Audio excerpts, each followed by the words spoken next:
I never saw the strike that crippled our ship. None of us did. The Mercator Gloriana was a simple bulk freighter, plying the outer reaches of the Mandragora sector with agricultural tithe shipments. We carried nothing of true value, nothing worth the attention of those who came for us. Perhaps that was precisely why we were chosen. The ship groaned as I pressed my ear against the rusted bulkhead, listening to the distant sounds of gunfire and screaming that echoed through the Vox system. The captain had ordered us to secure the secondary cargo bays, but that had been nearly 2 hours ago. Now the Vox channels carried only static, punctuated occasionally by a wet gurgle or a voice begging for a mercy that would never come. I was a simple voidsman, third class, the kind who spends his life maintaining coolant pipes and replacing corroded wiring in forgotten maintenance shafts. I knew nothing of combat beyond the mandatory drills that no one took seriously. But I had survived 30 standard years aboard void vessels, and I knew when a ship was dying. The Gloriana shuddered violently, and emergency lumens flickered to life as the main power grid failed. In that moment of illumination, I saw the terror on the faces of my fellow crewmen. There were 12 of us huddled in the storage compartment, clutching improvised weapons, listening to death creep closer deck by deck. "We need to reach the savior pods," Hollins whispered, his voice cracking. He was senior to me by a decade, but the fear had reduced him to a trembling shadow. "The pods are 3 decks up," I replied. "Whatever is out there stands between us and escape." The deck lurched again, and I felt the distinctive vibration of atmospheric entry. We were not meant to make planetfall. The Gloriana was a void vessel, never designed to enter a gravity well. Someone had overridden the navigational systems, forcing us toward the agri-moon we had been orbiting. Whether it was a desperate act by our command crew or the long, deliberate choice of our attackers, I could not know. The storage room door slid open with a pneumatic hiss, causing everyone to raise their makeshift weapons.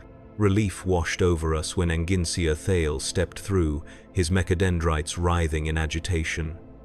"They have taken the bridge," he said, his augmetic voice box rendering his words in a flat monotone that somehow made them more terrifying.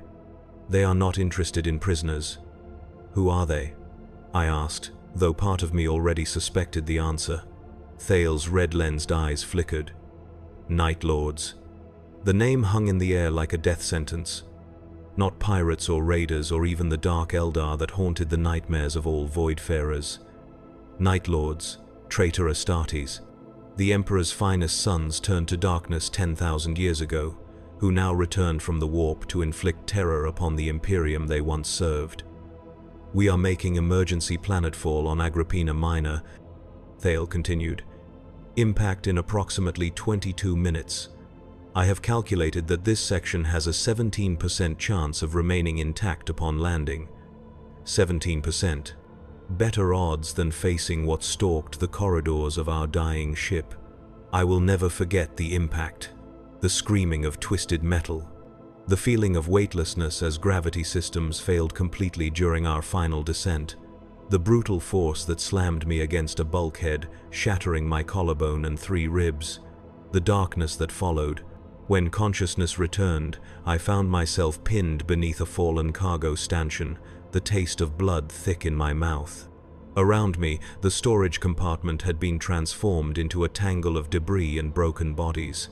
The only light came from small electrical fires that had broken out in the exposed wiring. I did not know then that I was the only survivor in that room.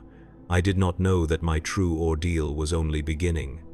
I did not understand that I had been marked, not for a quick death like my more fortunate crewmates, but for a lesson in fear that would stretch across 7 terrible days. The Night Lords were not simply killing, they were hunting, and somehow I had become their chosen prey. It took nearly an hour to free myself from the wreckage. Every movement sent lances of pain through my broken body, but fear provided strength that I never knew I possessed. The ship had broken apart during our descent, and the storage compartment now lay partially exposed to Agrippina Minor's atmosphere. Through the torn hull, I could see an alien sky, deep purple with streaks of amber where the system's distant sun was setting. I found Hollins impaled on a shard of bulkhead, his eyes still open in shock. Enginsia Thale was little more than a tangle of metal and flesh, his augmetics still sparking feebly.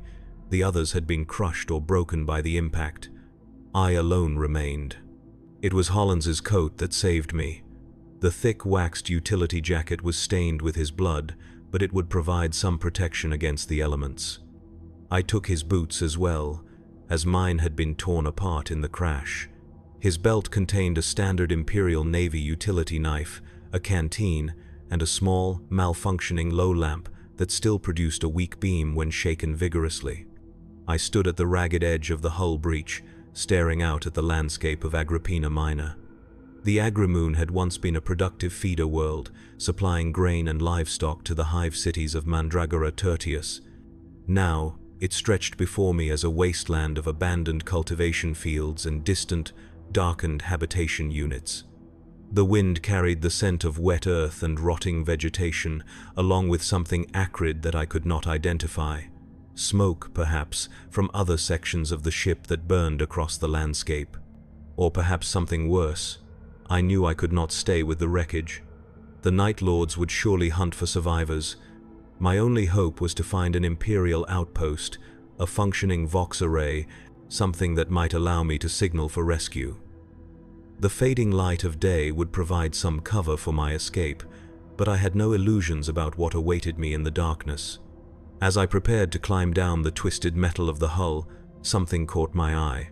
A symbol, freshly painted in what appeared to be still wet blood on the inner wall of the compartment. A stylized winged skull with lightning bolts emanating from its eye sockets, the mark of the 8th Legion, and beneath it, a single word scrawled in Gothic script, "Run." They knew someone had survived. They had already been here, surveying the wreckage. This was not random violence or mindless slaughter. This was sport. With trembling hands, I secured my meager supplies and began my descent into the alien landscape, keenly aware that eyes were watching me from somewhere in the gathering darkness. I did not know then how long I would survive or what horrors awaited me. I only knew that I must keep moving or face a fate worse than death. The terrain surrounding the crash site was uneven, a patchwork of once cultivated fields now gone to seed and wild. The ship had carved a massive furrow through the landscape, scattering debris for what must have been kilometers. In the distance, I could see larger sections of the Gloriana burning, sending columns of black smoke into the darkening sky. My first instinct was to put as much distance between myself and the wreckage as possible. The Night Lords would surely begin their hunt there. I oriented myself using the setting sun and began moving perpendicular to the crash trajectory toward what appeared to be a tree line approximately 2 kilometers away. Each step was agony. My broken ribs shifted with every breath, and my shattered collarbone sent white-hot spikes of pain down my arm whenever I moved too suddenly. Yet fear drove me forward, one stumbling foot after another, across the uneven ground. I had covered perhaps half the distance to the trees when I heard it. A sound so subtle that at first I believed it to be my imagination. A soft, rhythmic clicking, like the sound of ceramite boots moving deliberately across hard ground. It came from behind me, some distance away but closing. I did not look back. Some primal instinct told me that to turn, to acknowledge the hunter, would seal my fate. Instead, I quickened my pace as much as my broken body would allow, fighting the urge to break into a panicked run. Running would only hasten my end. The clicking stopped, and for one hopeful moment, I thought perhaps I had imagined it. Then a voice called out, amplified by a voxcaster yet somehow still intimate, as though the speaker stood at my shoulder whispering directly into my ear. "Your fear has a scent, little one. Like overripe fruit, sweet and cloying. We can taste it on the air." The voice was deep, resonant, yet wrong somehow. It contained harmonics and undertones that no human vocal cords could produce. It was the voice of something that had once been a man but had been transformed by 10 millennia of hatred and warp exposure into something altogether different. 17 survivors scattered across this worthless moon. The voice continued. "By dawn, There will be 16. By week's end, none. But who shall be first to feed our hunger? I reached the tree line as the last light faded from the sky. The forest was unlike any I had seen before, with pale, bone-white trunks that rose like pillars into a canopy of deep crimson leaves. The undergrowth was sparse, allowing me to move between the trees with relative ease despite my injuries. In the darkness, I activated Hollins's low lamp, its weak beam barely illuminating the ground before my feet. The forest floor was carpeted with fallen leaves that muffled my footsteps, a small mercy as I ventured deeper into the unknown terrain. Hours passed as I pushed myself forward, driven by the certainty that to stop was to die. The twin moons of Agrippina Minor rose, bathing the forest in pale, silvery light that filtered through the canopy in ghostly patterns. In that ethereal illumination, I began to notice details that had escaped me earlier. The trees were not natural growths, but cultivated specimens, planted in two perfect rows that had only begun to succumb to wildness after years of neglect. This had been an orchard once, part of the Agri-Moon's carefully managed ecosystem. Now it stood abandoned, the trees unpruned, their fruit unharvested. And there was fruit. Hanging from the higher branches, pale orbs that gleamed in the moonlight like bleached skulls. I was desperately thirsty, my canteen already half empty. But something about those ghostly growths filled me with instinctive dread. This was not a place of nourishment, but of slow poison. My suspicions were confirmed when I stumbled upon the first body. It lay curled at the base of one of the larger trees, desiccated and partially mummified by the dry air. Not a victim of the crash or the Night Lords, but someone who had died here long ago, when the Agri-Moon was still inhabited. Clutched in its withered hand was one of the pale fruits, a single bite taken from its flesh. I wondered what catastrophe had befallen this once productive moon. Disease? Warp contamination? Administrative neglect? The Imperium was vast, and worlds could be forgotten through simple clerical error, their populations left to fend for themselves until they eventually perished. The sound came again, closer now. That deliberate, unhurried clicking of ceramite on hard ground. They had followed me into the forest, tracking me with senses far superior to my own. I extinguished the low lamp immediately and pressed myself against one of the bone-white trunks, trying to control my ragged breathing. "We can hear your heart beating, little one," the voice called, echoing among the trees. Such a fragile mechanism, so easy to stop. I remained frozen, afraid even to swallow lest the sound give away my position. The voice seemed to come from everywhere and nowhere, as though the entire forest had become the hunter's mouth. There is no escape from the sons of Nostramo. We were bred in darkness, shaped by fear. It is the currency in which we trade, the sustenance that feeds our souls. Something moved in the undergrowth to my right, too large to be any natural denizen of this twisted orchard. I caught a glimpse of midnight blue armor, of cruel talons that gleamed silver in the moonlight. And then it was gone, vanishing among the trees with a grace that belied its massive size. They were toying with me. They could have ended my life at any moment, but that would have provided them with no entertainment, no sustenance for their twisted appetites. I was not prey to be quickly dispatched, but a source of terror to be cultivated and harvested. When I felt certain that they had withdrawn, at least temporarily, I continued my journey through the forest. I had no destination in mind, no plan beyond putting distance between myself and my pursuers. But as the night wore on, I began to see signs of civilization through the thinning trees, the silhouettes of buildings against the starry sky. By the time dawn broke over Agrippina Minor, I stood at the edge of the forest, looking down upon what had once been a thriving agricultural community. Hab blocks rose like monoliths from the center of vast, overgrown fields. Storage silos and processing facilities stood silent, their purpose long forgotten. And in the distance, rising above it all, the distinctive shape of an imperial shrine, its spires reaching toward the heavens in supplication to the god emperor. If any place on this forsaken moon held the promise of salvation, it would be there.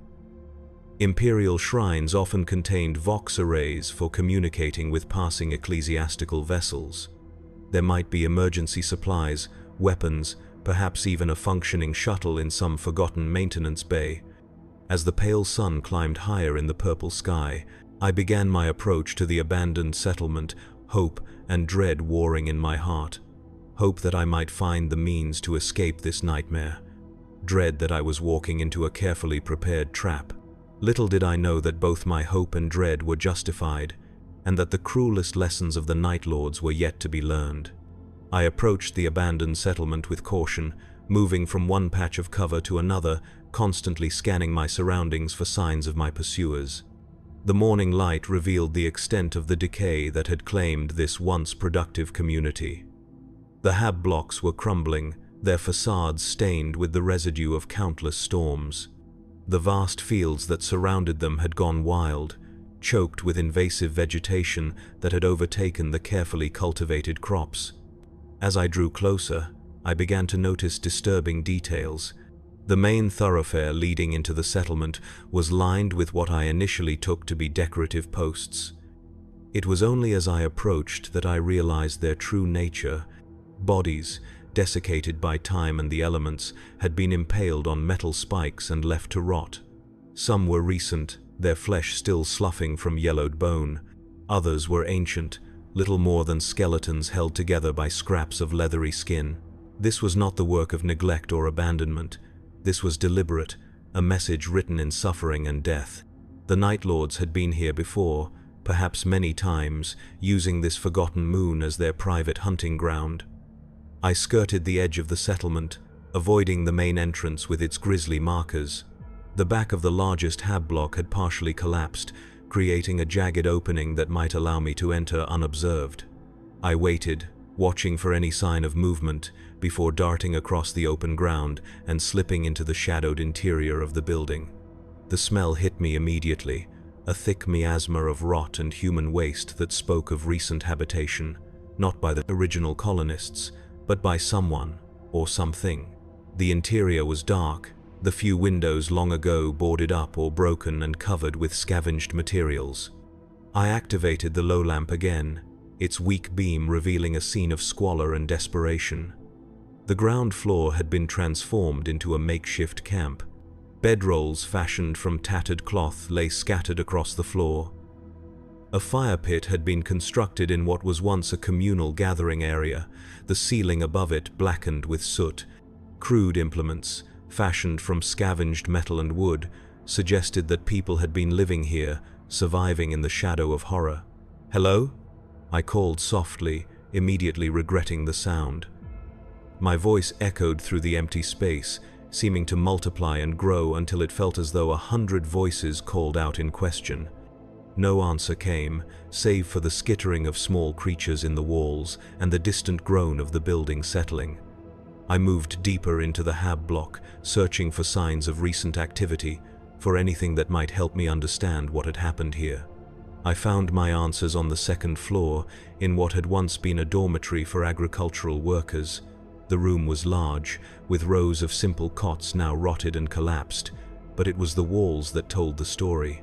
Every surface had been covered with frantic scrawls, some in paint, others carved directly into the plaster, and still others written in what could only be dried blood. "They come at night. The Emperor has abandoned us. No escape from the sons of Kurze. They feed on fear." Interspersed with these desperate messages were crude representations of the Night Lord's iconography, the winged skull with lightning bolts, drawn over and over as though in a trance. Some areas of the wall had been defaced with more disturbing imagery, scenes of torture and mutilation rendered with the skill of someone who had witnessed such atrocities firsthand. In the center of the room, arranged in a circle, were 13 chairs. 12 were occupied by corpses in various states of decay, their wrists and ankles bound to the chair frames with rusted wire. The 13th chair, positioned so that it faced all the others, was empty save for a folded piece of parchment. With trembling hands, I lifted the parchment and unfolded it. The message inside was written in a flowing, elegant script that seemed incongruous with the horror surrounding me. We left one alive to tell the story. She has already fulfilled her purpose. Now you shall take her place, Voidsman. Your tale will be different, but no less instructive." The message was signed with a single lightning bolt, drawn with such precision that it seemed to flicker with actual electricity on the page. A noise from below startled me, the unmistakable sound of ceramite boots on the hab block's ground floor. No longer trying to conceal their presence, my hunters moved openly through the building, allowing me to hear their approach. I looked desperately around the room for another exit, finding a service door half hidden behind one of the rotted cots.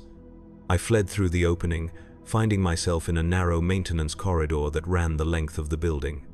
Emergency lighting strips, powered by ancient backup generators, provided just enough illumination to navigate by. I ran as quietly as my injuries would allow, each breath sending fresh stabs of pain through my broken ribs. The corridor ended at a reinforced door, its locking mechanism long since failed. Beyond it lay the settlement's central plaza, dominated by the towering form of the Imperial Shrine. In the full light of day, I could see that the shrine had not escaped the attention of the Night Lords. Its once pristine facade was defaced with the same winged skull motif, painted on a scale that must have required scaffolding and vast quantities of pigment or blood. I had no choice but to cross the exposed plaza. Behind me, I heard the service door crash, open, followed by the measured tread of ceramite boots. They were not running. They had no need to hurry. I sprinted across the open space, my broken body screaming in protest, fueled only by the primal need to escape. The massive doors of the shrine stood partially open, a sliver of darkness that promised if not safety, then at least concealment. As I reached the midpoint of the plaza, a voice rang out, the same resonant, unnatural tone that had haunted me through the forest. "Run, little one. Your fear gives wings to your feet. It is glorious to behold." I did not look back. I could not bear to see what followed me. Instead, I focused entirely on the shrine entrance, now only 30 meters away. 20. 10. I slipped through the gap in the doors and found myself in the cavernous nave of the shrine.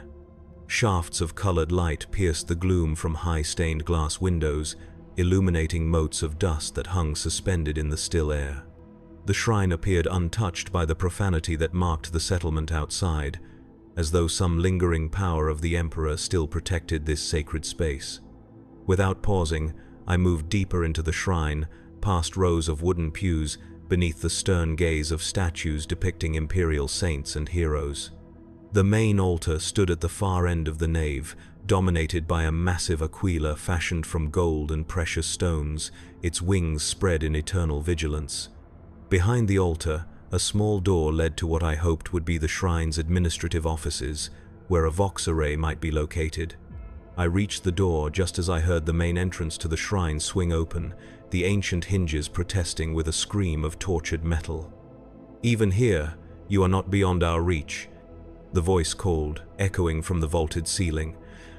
"The corpse god cannot protect you, little one. He failed to protect the others. He will fail to protect you." I slipped through the door and sealed it behind me, though I harbored no illusions that a Konslash, simple wooden barrier, would long delay a space marine. The corridor beyond was narrow, lined with small offices once used by the shrine's clergy. Most were empty, stripped of anything useful long ago. But at the end of the hall, a reinforced door bore the distinctive sigil of the Adeptus Astra Telepathica, an astropathic relay station. Every major Imperial facility maintained one, allowing for communication across the vast distances of space through the Emperor's tarot and the psychic abilities of trained astropaths. If it remained functional, if by some miracle an astropath still lived, I might be able to send a distress signal. The door was locked, but decades of neglect had weakened its frame. With desperate strength, I threw my shoulder against it, ignoring the white-hot agony from my broken collarbone. On the third impact, the frame splintered, and I tumbled into the darkened room beyond. The stench hit me immediately, a reek of human waste and rotting flesh so powerful that I retched, bringing up the meager contents of my empty stomach. As my eyes adjusted to the gloom, I saw the source of the smell. An astropath sat in a sanctified throne at the center of the room, surrounded by the arcane equipment of his office. His withered body was held upright by a complex framework of wires and tubes, some of which penetrated his flesh directly. His head had been shaved and fitted with a crown of copper and silver, from which cables snaked to a vox array that dominated one wall of the chamber. He was alive. Emperor, help me, he was still alive. His chest rose and fell with shallow breaths, and as I approached, his head turned toward me, though the empty sockets where his eyes should have been saw nothing. The ritual blinding that all astropaths undergo had been performed long ago, but something, had kept him alive far beyond his natural span. "They come," he whispered, his voice a dry rasp that barely carried across the room. "Always. They come. To feed." "I need to send a message," I said, moving closer to the vox array. "A distress signal. Can you help me?" The astropath's lipless mouth stretched in what might have been a smile or a grimace of pain. "No messages leave this place. They made certain of that. They want no interference in their hunting ground." "There must be something we can do," I insisted, examining the vox array for any sign that it might still function. "Some way to call for help." "Help?" the astropath echoed, the word seeming to amuse him. "There is no help for Agrippina Minor. The Night Lords claimed it long ago, when the Emperor's servants abandoned us to our fate. Now it serves as their playground, their menagerie of fear." A thunderous crash echoed from the corridor outside. They had breached the shrine's administrative area and were methodically checking each room. "We had minutes at most." "How long?" I asked, turning back to the astropath. "How long have they been hunting here?" "Years. Decades. Time loses meaning when existence is only suffering." His skeletal hand reached out, beckoning me closer. "But I have seen them, studied them, learned their weaknesses." Hope flared in my chest, a dangerous emotion in such dire circumstances. "Tell me, please." The astropath's hand closed around my wrist with surprising strength. "They cannot abide the light," he whispered urgently. "Not the physical light of stars or lamps, but the light of the Emperor's truth. Their souls are shadows, and truth burns them like acid." Before I could ask what he meant, the door to the astropathic chamber exploded inward, reduced to splinters by a single blow from a powered gauntlet. Silhouetted in the doorway stood a figure from humanity's darkest nightmares. The Night Lord towered nearly 3 meters tall, his midnight blue power armor adorned with flayed human skin and decorated with screaming faces crafted from the bones of his victims. His helmet was a work of terrifying art, fashioned to resemble a leering, demonic visage with eyes that glowed a baleful red in the dimness of the chamber. "A touching reunion," the Night Lord said, his voice the same that had haunted me since the crash. The blind messenger and the lost voidsman, sharing final confidences before the end. He stepped into the room, moving with a predator's grace that belied his enormous size. In one hand, he carried a wicked-looking flaying knife, its edge glinting in the dim light. In the other, a shock maul that crackled with lethal energy. "I am Garax the Skinless, once of the 10th Company, now servant of the Night Haunter's legacy," he announced, as though making a formal introduction at some perverse court. "And you, little ones, have provided me with most satisfying entertainment." The astropath's grip on my wrist tightened, his bony fingers digging into my flesh. "The light," he hissed, too quietly for even the enhanced senses of the Space Marine to detect. "Speak the truth that they fear to hear." I did not understand his meaning, but in that moment, facing certain death at the hands of a monster who had once been the Emperor's finest warrior, I found myself reciting the words that had been drilled into me since childhood, the catechism that every Imperial citizen learns. "The Emperor protects," I said, my voice surprisingly steady. "His light illuminates the darkness, his will guides the faithful, his strength shields the righteous." Oax tilted his helmet to one side, the gesture almost curious. Prayer will not save you, little one. Your corpse god sits immobile on his golden throne, blind to your suffering, deaf to your pleas." But I continued, the words flowing from me not in fear but in defiance. "Though the darkness surrounds us, his light burns eternal. Though enemies beset us, his vigilance never falters. Though death claims us, in his name we live forever." The astropath joined me, his raspy voice harmonizing with mine in the ancient litany. As we spoke, something extraordinary happened. The copper and silver crown upon his head began to glow with a soft golden light, and the vox array behind him hummed to life, its ancient machinery awakening from decades of dormancy. Garax took a step backward, his massive frame suddenly tense. "Silence your blasphemy," he snarled, all pretense of calm sadism vanishing. "You know not what forces you tamper with." But we did not stop. The words of the Imperial Creed poured from us, gaining strength and conviction with each syllable. The light emanating from the astropath's crown grew brighter, bathing the chamber in a warm golden glow that seemed to push back the shadows. Garax raised his shock maul, preparing to strike us down, but hesitated as the light touched his armor. Where it fell upon the midnight blue ceramite, the surface began to smoke and bubble, as though exposed to powerful acid. "Impossible," he growled, retreating another step. "The warp is our domain, not yours. The powers of the Immaterium answer to chaos, not order." The astropath's voice rose to a shout, drowning out my own. "The Emperor's light shines even in the darkest places. His truth burns away falsehood. His justice finds all who betray him." The vox array erupted with energy, golden lightning arcing from its ancient machinery to the crown upon the astropath's head. His body convulsed, back arching in what might have been agony or ecstasy, as he became a conduit for something far greater than himself. In that moment, I understood what was happening. This was not simply a vox array, it was a psychic amplifier, designed to boost the astropath's abilities across vast distances. And now, filled with the fervor of true belief, the astropath was using it to channel something that the Night Lords could not face. Faith, pure, unalloyed faith in the Emperor of mankind. Garax let out a sound that was part scream, part snarl, as the golden light intensified, stripping away the flayed skin that adorned his armor, revealing the corrupted first of ceramite beneath. He staggered backward, raising one arm to shield his helmet's eye lenses from the searing radiance.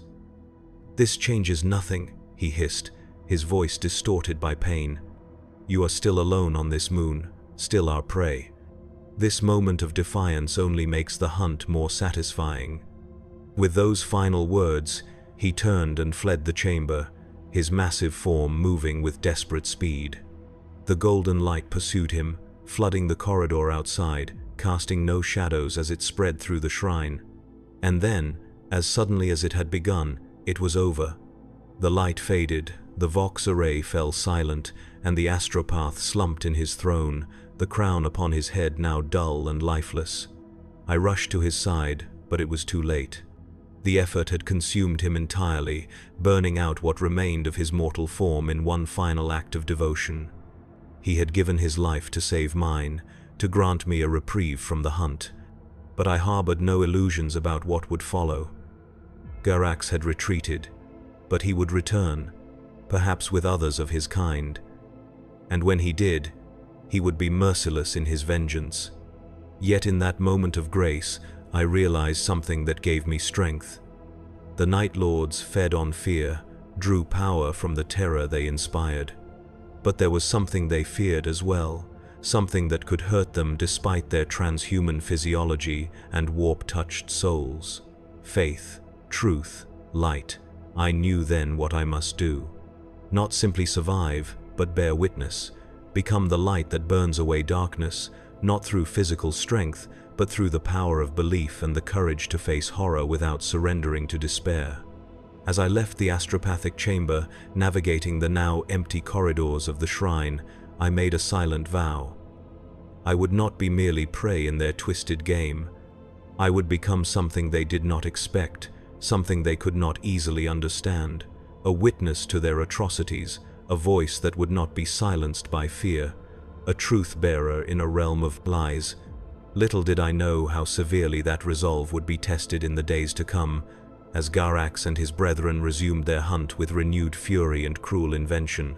But for that brief moment, standing in the empty shrine with the first stirrings of true purpose in my heart, I felt something I had thought lost forever in the wreckage of the Gloriana: hope.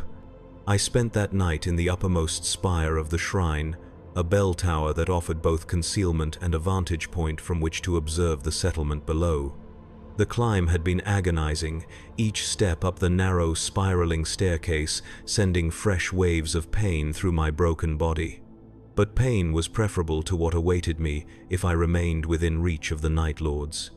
From my elevated position, I watched as darkness fell over Agrippina Minor. The twin moons rose, casting their silvery light over the abandoned hab blocks and overgrown fields. And in that pale illumination, I witnessed a procession that chilled my blood despite the relative warmth of the night air.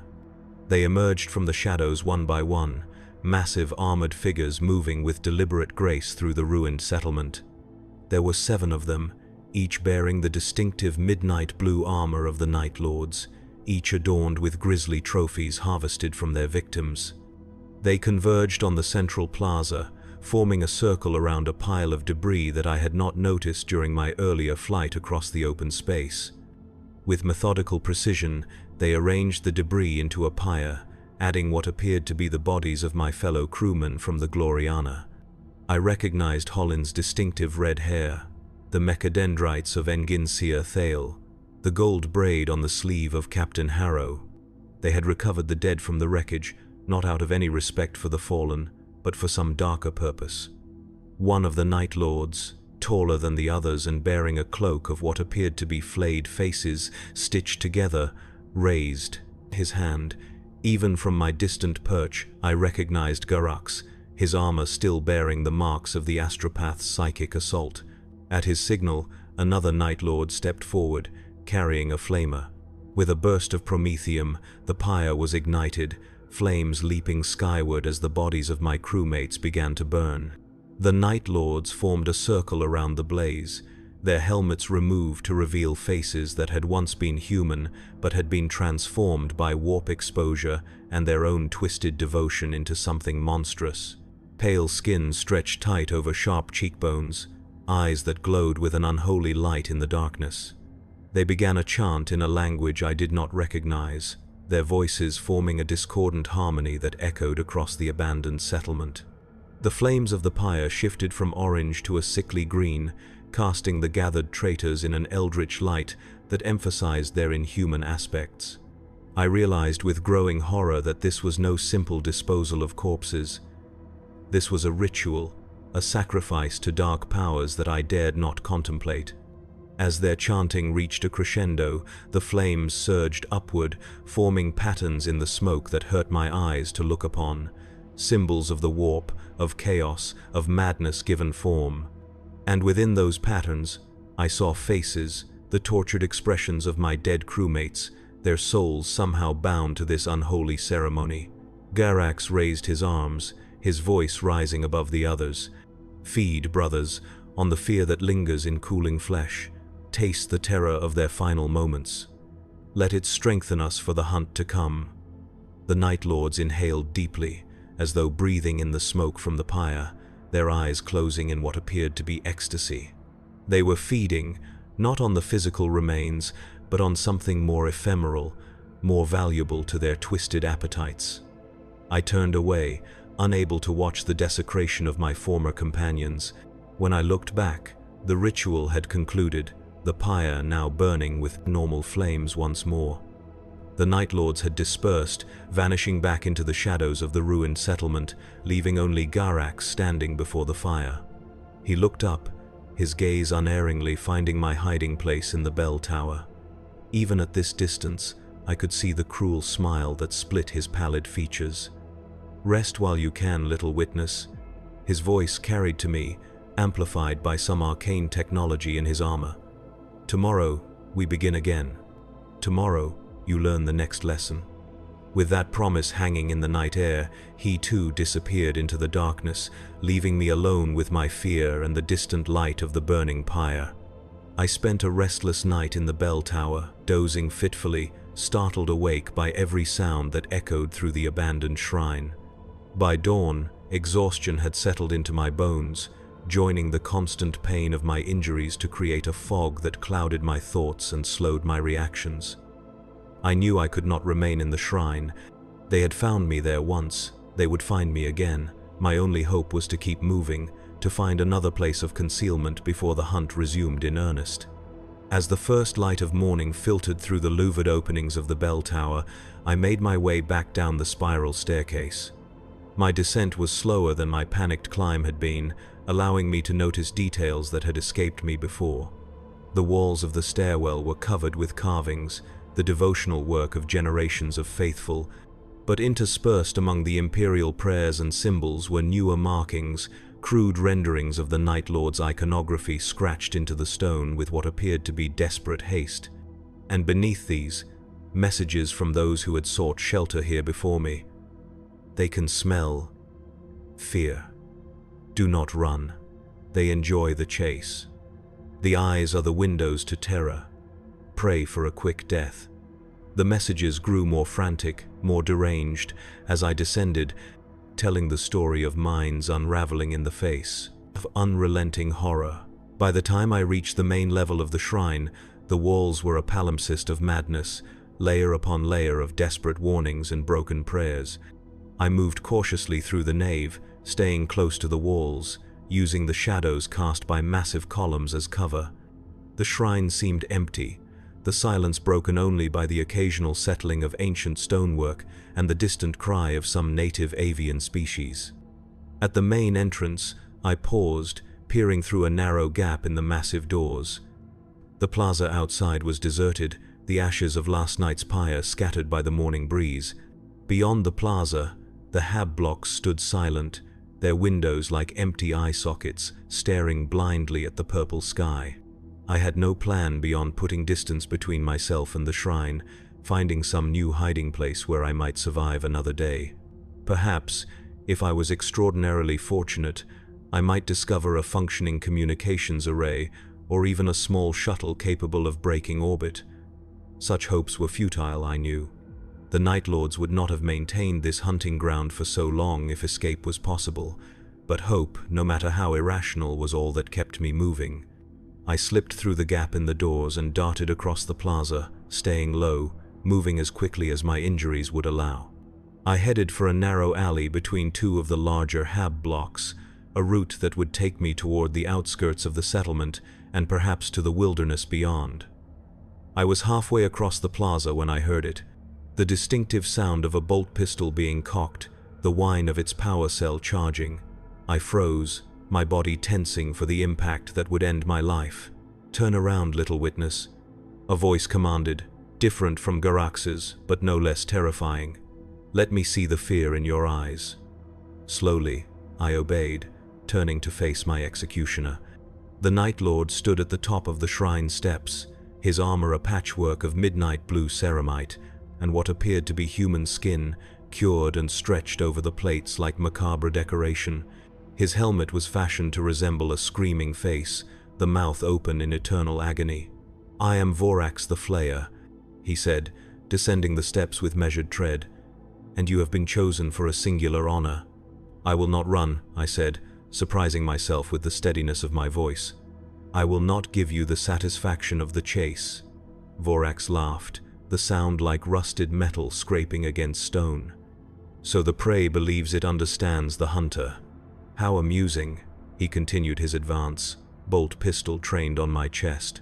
At this range, the mass-reactive shell would reduce my torso to a red mist, leaving nothing for the Medicae servitors to piece back together had there been any to try. "The chase is but one movement in the symphony of fear," Vorax continued. "There is also anticipation, revelation, despair. We shall experience them all together, you and I." He stopped a few paces away, close enough that I could see the details of his grotesque armor. The faces stretched across his pauldrons were not random victims but bore a striking resemblance to one another. A family, perhaps, their features preserved in the moment of their greatest terror. "You wonder about the shrine," Vorax said, his helmet tilting slightly to one side. "About the astropath, about the light that drove Garax away." I said nothing, unwilling to give him the satisfaction of acknowledgement. It was a trick, little witness. A moment of psychic defiance, nothing more.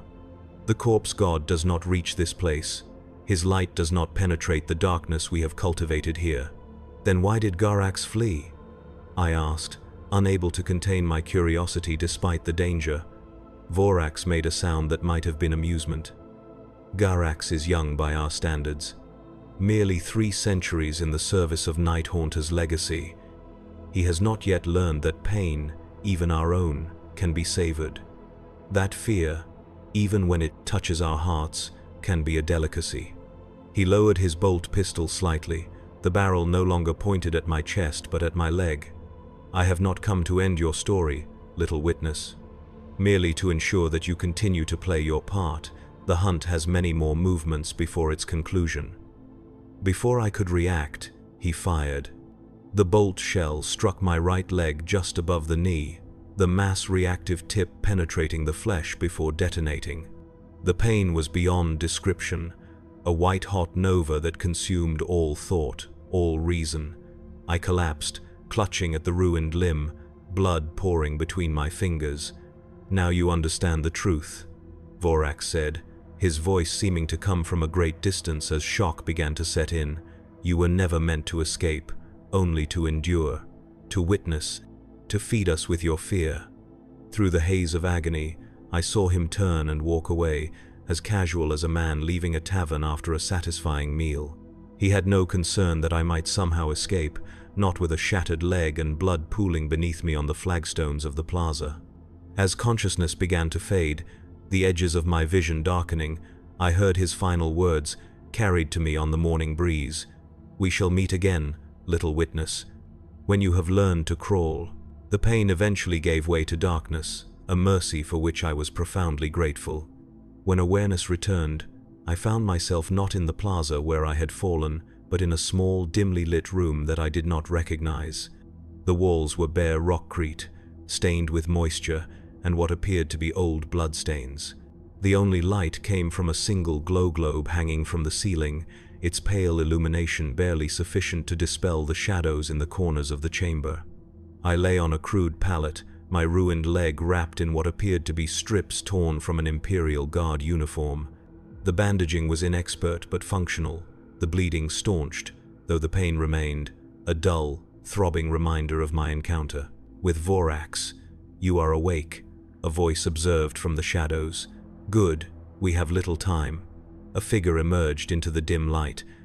A man, gaunt to the point of emaciation, his skin bearing the pallor of someone who had not seen natural sunlight in years. He wore the tattered remains of what might once have been an Imperial Guard officer's uniform, the insignia long since torn away. "Who are you?" I managed to ask, my voice a dry rasp. "Where am I?" "My name is Dravos," he replied, kneeling beside the pallet to check my bandages. "Once captain of the 103rd Agrippanan Light Infantry. Now just another piece in their game." "You are Imperial Guard?" I asked, hope flaring despite everything I had witnessed. "Is there a regiment here, away off this moon?" Dravos laughed, a hollow sound entirely devoid of humor. "There was a regiment. 300 men and women under my command, sent to investigate when Agrippina Minor fell silent. That was 7 years ago. I am all that remains." He finished inspecting my leg and sat back on his haunches. "As for away off this moon, if there was one, do you think I would still be here? This place is their domain, their hunting ground. They control every aspect of it, from the dysfunctional Vox arrays to the sabotaged shuttle bays." I said, the name itself seeming to drop the temperature in the small room. Dravos nodded, his eyes darting nervously to the single door, as though expecting it to burst open at any moment. "The 8th Legion. The terror troops of the Great Crusade, now servants of darkness. They claimed this moon decades ago, after the administratum abandoned it following crop failures and corruption scandals. "Why keep anyone alive?" I asked. "Why not simply kill everyone?" "Because fear is their sustenance," Dravos replied, his voice dropping to a whisper. "Not just the momentary terror of death, but the sustained dread that comes from living in their shadow. They are farmers of fear, cultivating it, harvesting it when it ripens." He stood abruptly, moving to a small alcove where a collection of scavenged items lay in neat rows. They allow some to survive each culling, those who demonstrate particular resilience or whose terror manifests in ways they find pleasing. We become their livestock, bred for the quality of our fear. The casual way he described their existence sent a chill through me that had nothing to do with blood loss or shock. "How many survivors are there?" "Now, perhaps 20 scattered across the settlement. Once there were hundreds, but their appetites grow with each passing year." He selected a crude crutch fashioned from what appeared to be a damaged lasgun and a length of pipe. "This will help you move. You cannot stay here. They will be searching for you." "You saved me," I said, the realization dawning as I took the offered crutch. "Why risk yourself for a stranger?" Dravos looked at me, his hollow eyes momentarily flaring with something that might have been defiance. "Because every day we survive is a victory, however small. Because even here, in this hell they have created, we remain human. And humans help one another." He assisted me to my feet, or rather, my remaining foot, supporting my weight as I learned to balance on the crutch. The pain was excruciating, but manageable if I kept the ruined limb from touching the ground. "There is a network of maintenance tunnels beneath the settlement," Dravos explained, guiding me toward the door. "Constructed during the original colonization to house power conduits and water reclamation systems. They are narrow, difficult for their kind to navigate comfortably. We use them to move about, to avoid their patrols." "We?" I asked. "The survivors," he replied, carefully opening the door and peering into the corridor beyond. "Those who have learned to live in the spaces between their attention. Come, it is not far to the nearest access point." We moved through what I now recognized as the basement, level of one of the hab blocks, a labyrinth of storage rooms and machinery spaces long since stripped of anything valuable. Dravos guided me with the expertise of someone who had navigated these passages countless times, always alert for sounds that might indicate the presence of our hunters. We reached a small maintenance room containing a rusted water purification unit. Dravos moved to what appeared to be a solid wall and pressed a specific sequence of points along a seam that I would never have noticed. A section of the wall swung inward, revealing a narrow passage beyond. "Quickly," he urged, helping me through the opening. "They patrol this sector every few hours."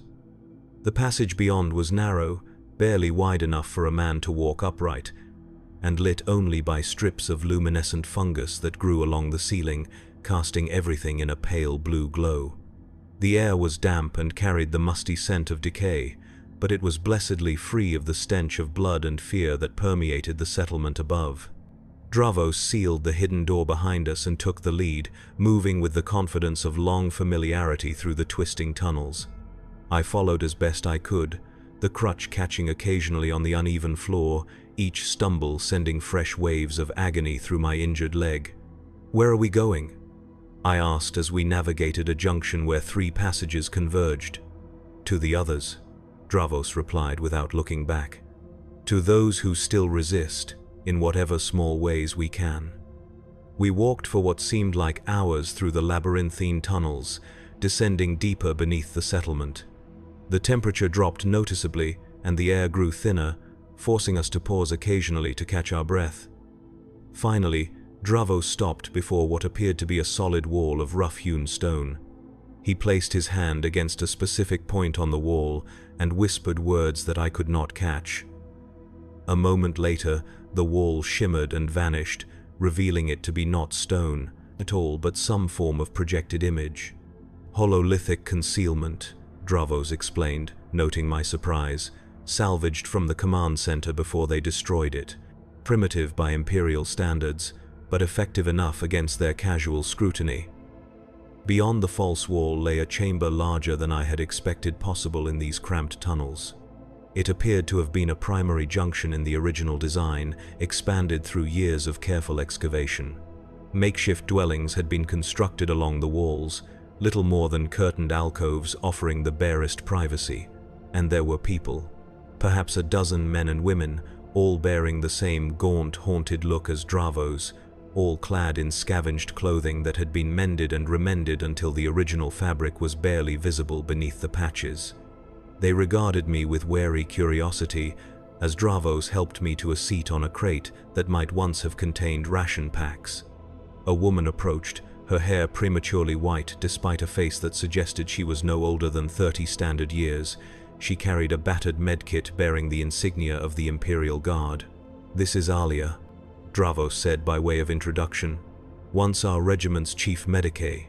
Now she keeps what remains of us breathing." Alia knelt beside me, unwrapping the crude bandages from my leg with practiced efficiency. She inhaled sharply when she saw the wound, a ragged crater where the bolt shell had detonated, shredding muscle and shattering bone. "Bolter wound," she observed, selecting instruments from her kit. "Clean through. Detonated after penetration. You were lucky. If it had hit bone directly, you would have lost the leg entirely." "Can you help him?" Dravos asked, his tone suggesting he already knew the answer. Alia nodded, though her expression remained grim. "I can clean it, stitch what can be stitched, and apply synth skin to prevent infection.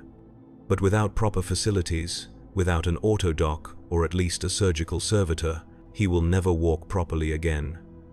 "I suspected as much," Dravos said, placing a hand on my shoulder. "They rarely leave their toys intact when they are finished playing." As Alia began the painful process of cleaning my wound, I took in more details of the hidden sanctuary. Along one wall stood a makeshift shrine to the Emperor, constructed from scavenged materials. Candles made from rendered animal fat provided illumination, casting flickering shadows across a crude aquila fashioned from what appeared to be flak armor plating. Several of the survivors knelt before the shrine, heads bowed in silent prayer. Others sat in small groups, speaking in hushed tones, their eyes constantly darting to the chamber's entrance. The atmosphere was one of desperate faith mingled with perpetual vigilance. "How long have you been here?" I asked Dravos, focusing on his face to distract myself from Alia's ministrations. "In this chamber, I mean." "This particular sanctuary, about 3 years," he replied. "We move when we must, when they get too close to discovering us. Before this, we sheltered in the remains of the southern processing plant. Before that, the eastern hab blocks." "Always running," I observed. "Always surviving," Dravos corrected. "There is a difference. Running implies desperation without purpose. We survive with intent, with defiance. Each day we draw breath is a victory against their reign of terror." Alia finished cleaning my wound and began applying a pungent salve that numbed the worst of the pain. "This will prevent infection," she explained. "It is made from native fungi that grow in these tunnels. A gift from the Emperor in our darkest hour." "You truly believe he watches over you?" I asked, the question escaping before I could consider its impact. "Even here?" Alia's hands paused briefly, then resumed their work. "Especially here," she said softly. "Where darkness is absolute, even the smallest light shines more brightly." Dravos nodded in agreement. "Faith is our weapon, Voidsman. The one thing they cannot take from us, no matter how they hurt our bodies or torment our minds. We have seen it turn them back, seen it burn them like acid when it manifests in its purest form." I remembered the astropath, the golden light that had driven Garax from the shrine. "I witnessed something similar," I admitted, "in the shrine, with an astropath who had been kept alive by their cruelty."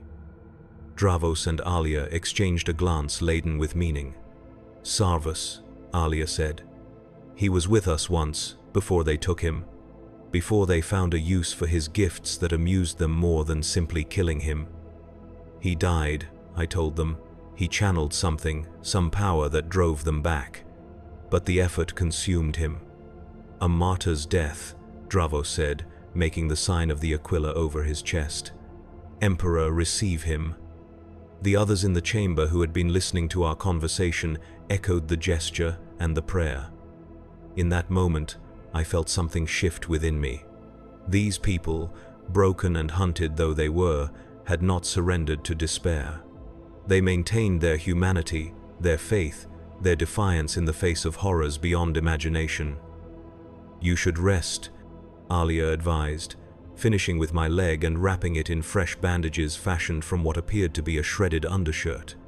"The wound needs time to begin healing, and you have lost much blood." I nodded, suddenly aware of the bone-deep exhaustion that had been held at bay only by fear and adrenaline. Dravos helped me to a small alcove containing a pallet similar to the one I had awakened upon earlier. As he turned to leave, I caught his arm. "Why did you really save me?" I asked. "The truth this time." Dravos regarded me thoughtfully for a long moment before responding. "Because you survived the astropath's sacrifice, because you witnessed the light that hurts them, because we need someone who still believes that resistance is possible." "I am just a voidsman," I protested. "Third class, not a soldier, not a priest. None of us were prepared for this existence," Dravos replied. "We adapt, we learn. We find strength in the most unlikely places." He gestured toward my bandaged leg. "Rest now. Tomorrow, we begin your education in surviving the unsurvivable." As he walked away, I settled onto the pallet, my mind racing despite my body's desperate need for sleep. I had come to Agrippina Minor as cargo crew on a routine tithe shipment. Now I found myself thrust into a shadow war against the Emperor's fallen sons, allied with survivors who clung to faith and humanity in the face of unrelenting horror. My last thought before sleep claimed me was a simple prayer, one I had not uttered since childhood. "Emperor, protect us all, for the night is dark and filled with terrors beyond imagining." I awoke to screaming, not the distant cries of victims being tortured by the Night Lords, but immediate, desperate screams of people in mortal peril. The sanctuary was in chaos, survivors grabbing what few possessions they had and fleeing toward emergency exits concealed in the walls. Dravos appeared at my alcove, his face streaked with blood from a cut above his eye. "They found us," he said, his voice tight with controlled panic. "Someone broke under questioning. They know about the tunnels." He helped me to my feet, thrusting the makeshift crutch into my hand. "The western passage is still clear. If you move quickly, you might escape the initial sweep." "What about the others?" I asked, watching as Alia hurriedly packed her precious medical supplies into a worn backpack. "We have protocols for this," Dravos replied grimly. "Scatter. Hide. Rendezvous at secondary locations if possible. But make no mistake, Voidsman, many will die before the next dawn." A distant boom echoed through the tunnels, followed by the sound of falling debris and more screams. They were breaching the tunnel network, using explosives to create entrances large enough for their massive frames.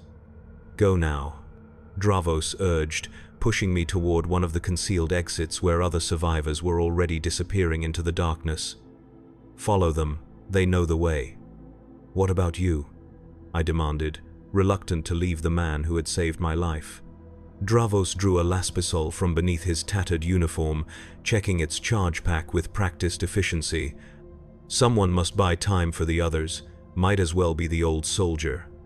Before I could protest, Alia appeared at my side, gripping my arm with surprising strength. "His mind is made up," she said, her voice thick with emotion but resolute. "Honor his choice by surviving to tell of it." She pulled me toward the exit, and I found myself swept along with the flow of fleeing survivors, my protests lost amid the general panic. The last glimpse I had of Dravos was him kneeling before the makeshift shrine, laspisol in hand, head bowed in final prayer. The western passage was narrow and low-ceilinged, forcing us to move in single file, hunched over to avoid hitting our heads. My progress was painfully slow, hampered by my injured leg and the awkward crutch, but the woman ahead of me, a former agricultural tech from the look of her tattered uniform, slowed her pace to match mine. "Keep moving," she urged when I paused, gasping with pain as my injured leg bumped against the tunnel wall. "If you stop, you die." Behind us, the sounds of battle reached a crescendo, then fell ominously silent. The lasgun discharges that had echoed through the tunnels ceased, replaced by a quiet that was somehow more terrifying than the noise of conflict had been. They were coming. The silence was the sound of pursuit, of predators moving with purpose toward their chosen prey. Our small group, perhaps 5 survivors, including myself, emerged from the narrowest part of the tunnel into a junction where 3 passages converged. The agricultural tech, who introduced herself curtly as Mira, consulted a crude map etched onto a scrap of plasteel. "The northern passage leads to the surface near the old grain silos," she said, her finger tracing the route. "It is our best chance." No one argued. In this environment, hesitation meant death. We moved into the northern passage, our pace quickening as much as my injury would allow. The tunnel sloped upward, a good sign that we were approaching the surface. Then, from behind us, came the sound that haunted my nightmares. The measured tread of ceramite boots on the tunnel floor. The clicking of armor joints as massive forms navigated the confined space. "Run," Mira hissed, all pretense of calm abandoned. We fled, a broken, limping procession driven by pure terror. I fell behind almost immediately, my crutch catching on the uneven floor, my injured leg a dead weight that slowed my every movement. The others soon vanished around a bend in the tunnel ahead, their footsteps fading into the distance. I did not blame them for leaving me behind. In their position, I would have done the same. Survival in this nightmare realm meant making hard choices, sacrificing the few to save the many. The sound of pursuit grew louder, closer. I stumbled onward, each step a battle against pain and exhaustion. Ahead, the tunnel split, offering 2 possible routes. With no time for consideration, I chose the right-hand passage, hoping it might lead to some sanctuary, some hiding place where I might evade what followed. The passage narrowed further, forcing me to abandon the crutch and crawl on hands and knees, dragging my ruined leg behind me. The pain was excruciating, but fear provided anesthetic enough to keep me moving. I emerged into a small chamber that appeared to have once been a maintenance access point for some forgotten machinery. Rusted pipes lined the walls, and a ladder led upward to what might be a surface exit. But in my condition, climbing was impossible. I was trapped. With grim resignation, I pressed myself into the darkest corner of the chamber, clutching a jagged piece of metal pipe I had grabbed from the floor as a pathetic last defense. I had no illusions about my chances against even a single Night Lord, but I would not die without some token resistance. The sound of ceramite on stone stopped just outside the chamber. Then, with deliberate slowness, a massive form ducked through the low entrance, straightening to its full height once inside. Garak stood before me, his midnight blue armor still bearing the scars of the astropath's psychic assault. His helmet was removed, revealing the pallid, inhuman face beneath. His eyes glowed with a baleful light in the darkness, reflecting some internal corruption that had long since consumed whatever humanity he might once have possessed. "Little witness," he said, his voice holding a note of something almost like affection. "You led us a merry chase." "I will not beg," I said, raising my makeshift weapon, though I knew it to be futile. "I will not give you the satisfaction." Garak smiled, revealing teeth that had been filed to sharp points, like those of a predatory animal. "Your defiance is noted and appreciated. Fear seasoned with courage makes for a more satisfying feast." He moved closer, his massive form seeming to fill the small chamber entirely. "Your companions bought you time with their lives. The old soldier died well, his faith burning brightly to the end. It hurt us to look upon him in his final moments." Grief and guilt washed over me at the confirmation of Dravos's fate. He had sacrificed himself for the others, for me, a stranger he had known for less than a day. "But not all who fled with you shared his courage," Garax continued, clearly savoring my emotional response. Some broke quickly under our attentions, revealing the locations of other sanctuaries, other survivors. "Why tell me this?" I demanded, anger momentarily overcoming fear. "Why not simply kill me and be done with it?" Garax tilted his head, the gesture disturbingly human, despite his monstrous appearance. "Because death is merely an endpoint. Terror is a journey. And you, little witness, have been chosen for a very special journey indeed." Before I could react, he moved with transhuman speed, closing the distance between us in a heartbeat. One massive gauntlet closed around my throat, lifting me effortlessly from the ground until we were face to face, my feet dangling uselessly in the air. "You will be our voice," Garax whispered, his breath carrying the stench of blood and decay. "Our witness, the one who tells the story of Agrippina Minor to the wider Imperium, so that our legend grows, so that our name inspires fear across the stars." The pressure on my throat increased, not enough to kill, but sufficient to bring darkness creeping in at the edges of my vision. As consciousness began to fade, I heard Garax's final words, a promise that chilled my soul more thoroughly than any threat could have. "We are releasing you, little witness, sending you back to your Imperium with our mark upon your flesh and our terror in your heart. And when you speak of us, as you surely will, that terror will spread, feeding us across the vastness of space itself." The darkness claimed me then, a mercy I welcomed with open arms. I awoke in a place I never expected to see again. The Medicae bay of an Imperial vessel, the steady beep of monitoring equipment, and the antiseptic smell confirming that this was no dream or final hallucination of a dying mind. A Hospitaller sister of the Order of the Cleansing Water stood beside my bed, adjusting the flow of fluids from a Medicae servitor attached to my arm. She noticed my consciousness returning and made the sign of the Aquila. "The Emperor protects," she said, her voice gentle but firm. "You are safe now, Voidsman." "Where am I?" I managed to ask, my throat raw and painful, the bruises from Garax's grip still fresh. "Aboard the missionary vessel Light of His Mercy," she replied. "We found you in a savior pod that had launched from the surface of Agrippina Minor. You have been unconscious for 3 days. Memory flooded back, fragmented but horrifying. The Night Lords, the survivors, Dravos, and Garax's final promise." "The others," I said, struggling to sit up despite the sister's restraining hand. "There were survivors on the moon. Did you find any others?" The sister's expression grew solemn. "You were the only life sign detected. We performed a thorough scan of the surface before departing the system. If others survived, they were well hidden indeed. Hidden or already dead." I sank back onto the bed, grief and guilt warring within me. Had I truly been spared, or was this yet another cruel twist in the Night Lord's game? "Your injuries have been treated," the sister continued, apparently mistaking my distress for concern about my physical state. "The bolt wound was severe, but our chirurgeons are skilled. With proper therapy, you may even walk again, though you will always carry a limp as a reminder of your trial." A reminder. Yes, that was what Garax had intended.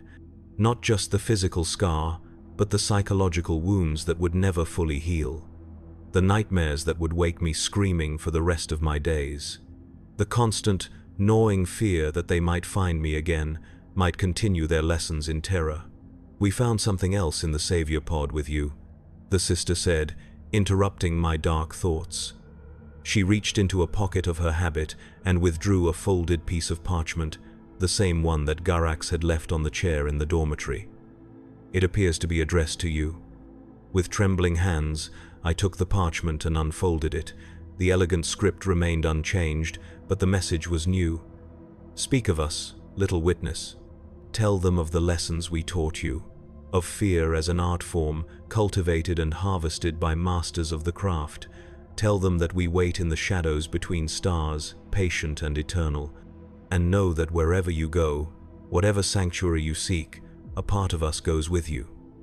In every shadow, in every moment of terror that wakes you in the night. We are there, feeding on your fear across the vastness of space itself.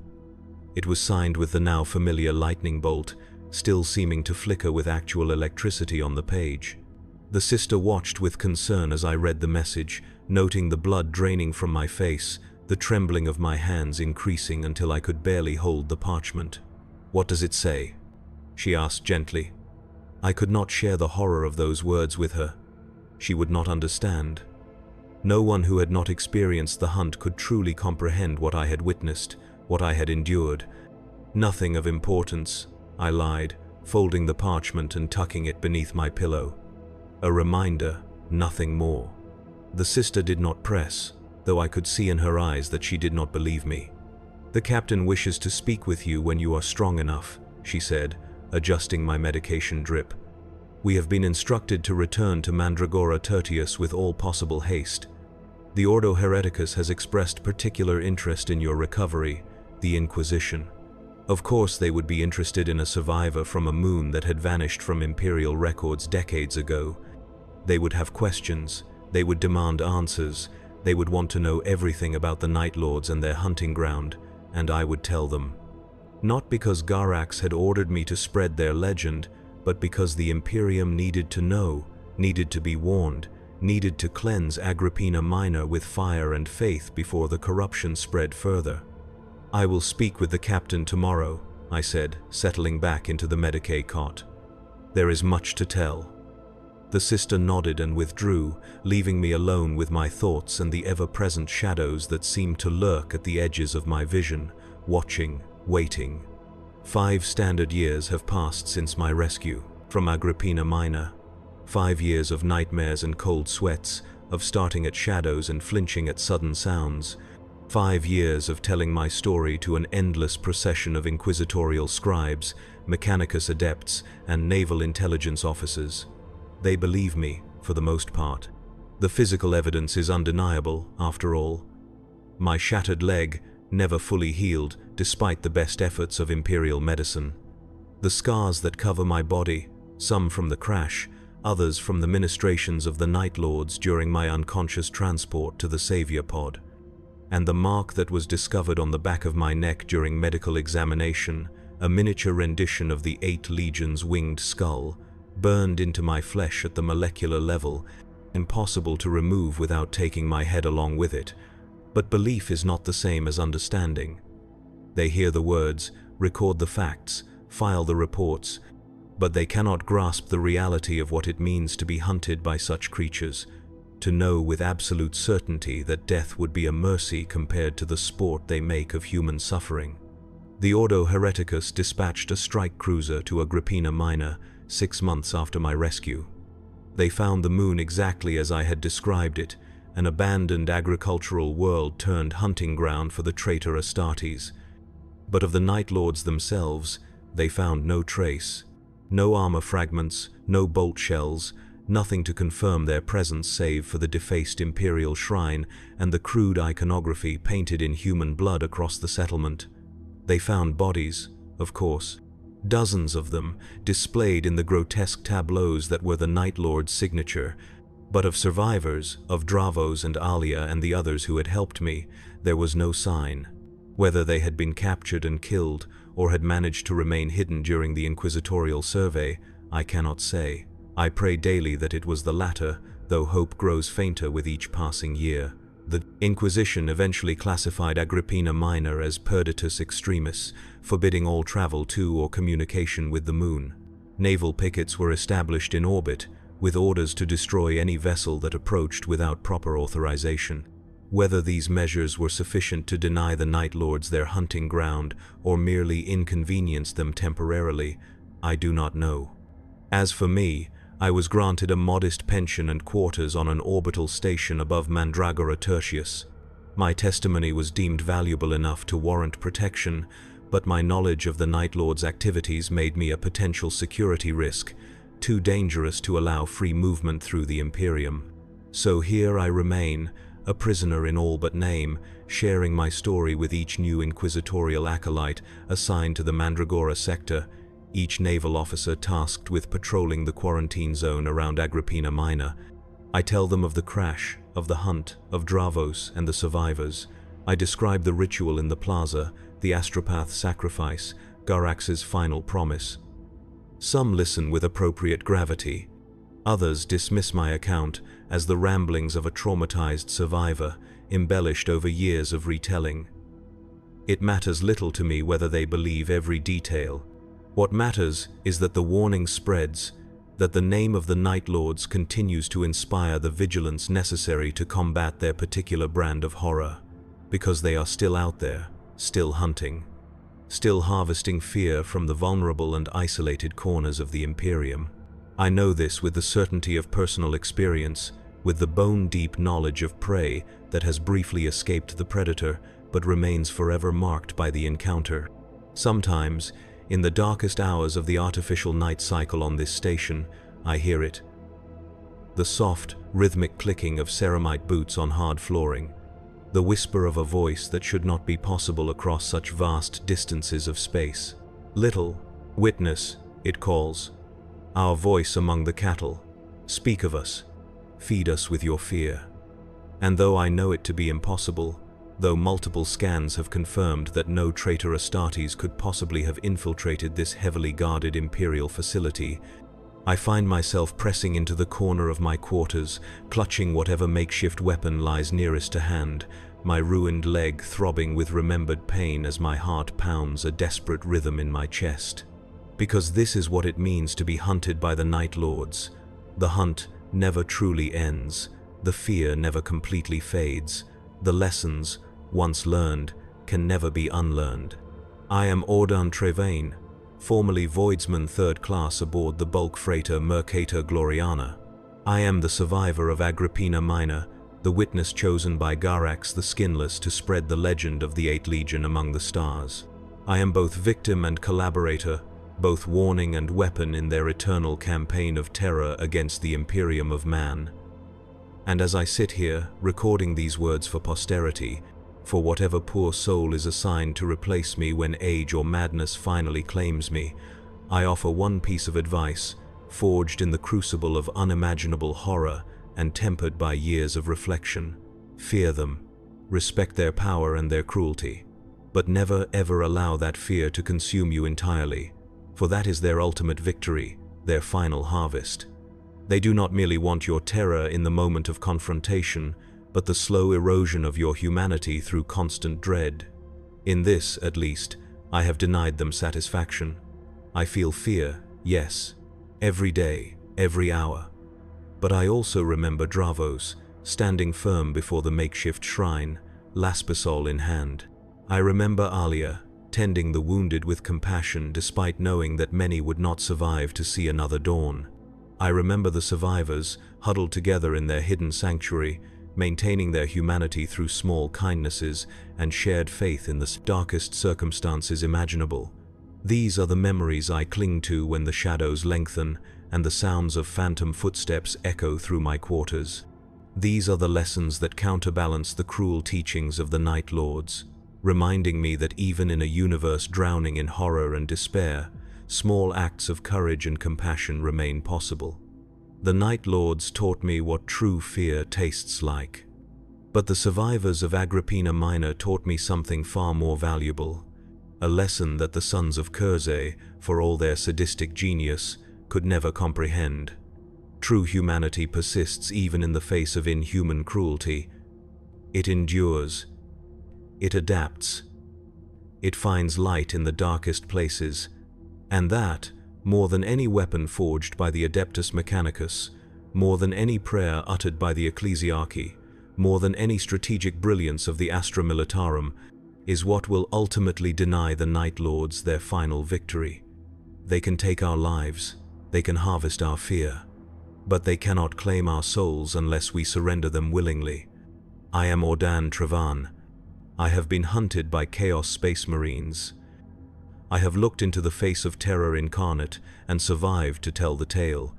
And though I still tremble at shadows, though I still wake screaming in the night, though the mark of the 8th Legion will remain burned into my flesh until death finally claims me, I can make this one declaration with absolute certainty: they did not win.